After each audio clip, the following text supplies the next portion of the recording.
Bismillahirrahmanirrahim. Assalamualaikum warahmatullahi wabarakatuh.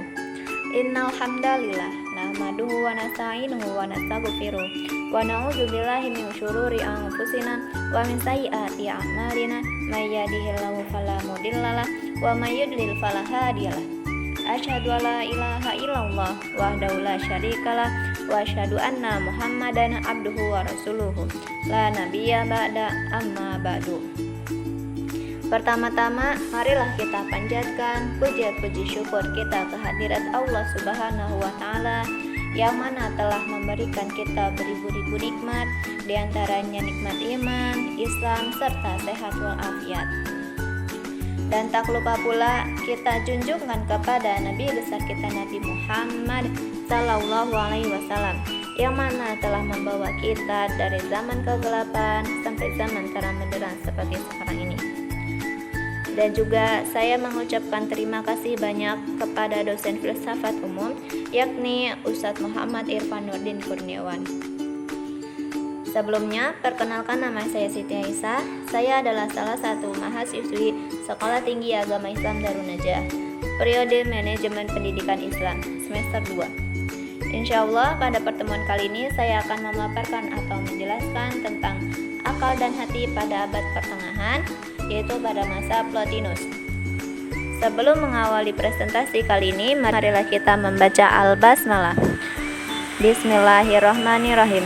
Serta marilah kita berdoa untuk kemajuan sekolah kita Saida atau Sekolah Tinggi Agama Islam Darun Najah untuk terus semangat dalam melahirkan kaderisasi yang bermanfaat bagi dirinya sendiri ataupun bagi orang lain. Oke, sekarang kita langsung bahas akal dan hati pada abad pertengahan pada masa Plotinus. Pengertian Plotinus lahir pada tahun 204 Masehi di Mesir daerah Nikopolis. Pada tahun 232, ia belajar filsafat di Alexandria kepada seorang guru bernama Animonius Sekas, kurang lebih selama 11 tahun. Pada tahun 243, ia mengikuti Raja Gornius III berperan melawan Persia. Ia berpikir bahwa dengan mengikuti Raja Gornius, ia ingin mempelajari dan memperdalam pengetahuan tentang kebudayaan Parsi dan India. Pada tahun 244, Raja Gornius terbunuh, kemudian ia melarikan diri ke Antakya. Kemudian Plotinus itu melarikan diri ke Antakya. Di umurnya yang ke-40 tahun, ia sudah terkenal dengan pemikiran yang sangat hebat. Di sana ia mempunyai murid, seorang muridnya yang bernama Porpiri. Porpiri ini mengumpulkan semua karangannya yang berjumlah 54 karangan dan dikelompokkan menjadi 6 set. Dan setiap set ini berisi dari 9 karangan. Secara umum, ajaran Plotinus itu ada Plotinisme dan ada Neoplatonisme. Nah, sekarang kita membahas tentang Plotinisme. Apa sih yang dimaksud dengan Plotinisme itu? Nah, Plotinisme adalah suatu sistem yang sentris atau sama halnya dengan Augustinus. Ajaran Plotinus sangatlah erat dengan ajaran Plato. Sama halnya dengan Plato, ia menganut realitas ide. Menurut Plato, ide itu umum, sedangkan menurut Plotinus, ide adalah partikular. Dalam hal ini, perbedaan mereka yang pokok adalah pada titik tekan ajaran masing-masing dari mereka. Sistem metafisika Plotinus ditandai oleh konsep transcendence. Pemikiran Plotinus bersandar pada doktrin-doktrin Plato, yakni menganut realitas ide. Akan tetapi ada perbedaan antara ide Plato dan ide Plotinus. Ide menurut Plato, ide itu satu benda atau ide. Ide itu menurut Plato ide satu benda atau satu ide. Tetapi menurut Plotinus, ide itu partikular yakni melalui sistem pemilihan individual. Selanjutnya adalah tentang penciptaan. Plotinus berpendapat bahwa yang esa adalah yang paling awal, sebab pertama disinilah mulai teori penciptaan yang terkenal dengan teori emanasi.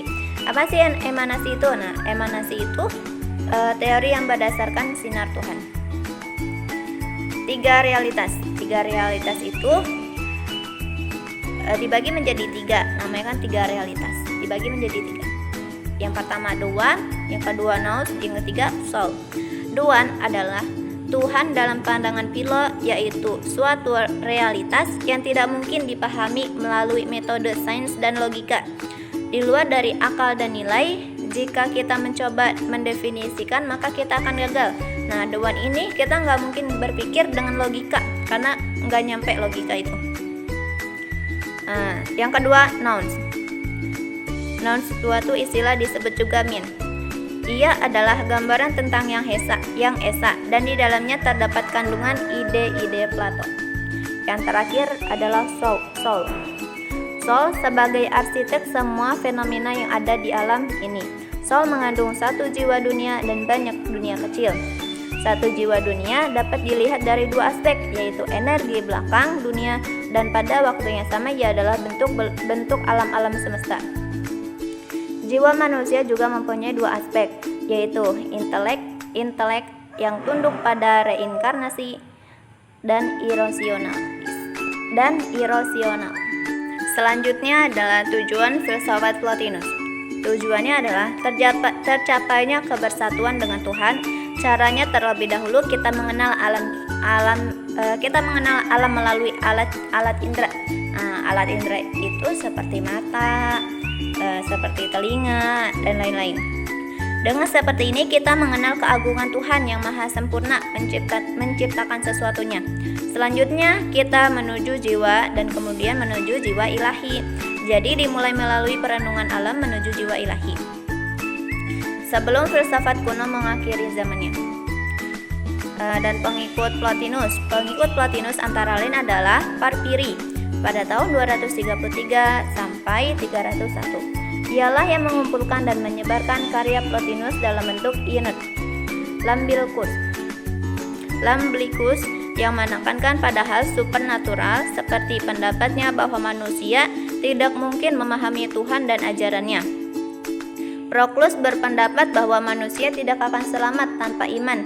Di dalam filsafat ini, iman menang melawan akal. Di dalam pemikiran ini, hanya mengulang dan dari pemikiran Plotinus tidak ada yang baru. Setelah Plotinus, filsafat benar-benar mulai memasuki abad pertengahan yang didominasi agama Kristen. Dalam pengembangan filsafat Kristen, ada beberapa yang dijadikan sumber dari Plotinus. Contohnya ajaran Plotinus tentang Tuhan yang transenden. 3 realitas, yaitu the one, the mean, dan the soul. Metode Aristoteles dan sebagainya. Kesimpulan, pemasangan akal dengan jelas terlihat pada pemikiran Plotinus. Ia mengatakan bahwa Tuhan mewakili metafisika, bukan untuk dipahami melainkan untuk dirasakan.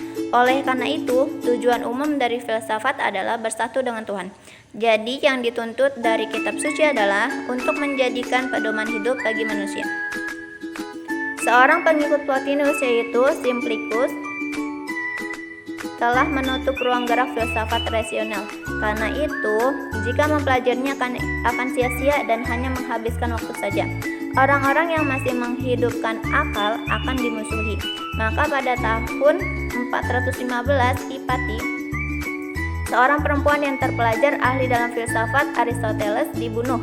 Pada tahun 529, Kaisar Jusnianus mengeluarkan undang-undang yang melarang ajaran filsafat apapun di Athena. Oke, cukup sekian penjelasan dari saya. Kurang lebihnya mohon maaf. Jika terdapat kesalahan dari pemateri, mohon saran dan masukannya. Terima kasih. Syukron. Wassalamualaikum warahmatullahi wabarakatuh.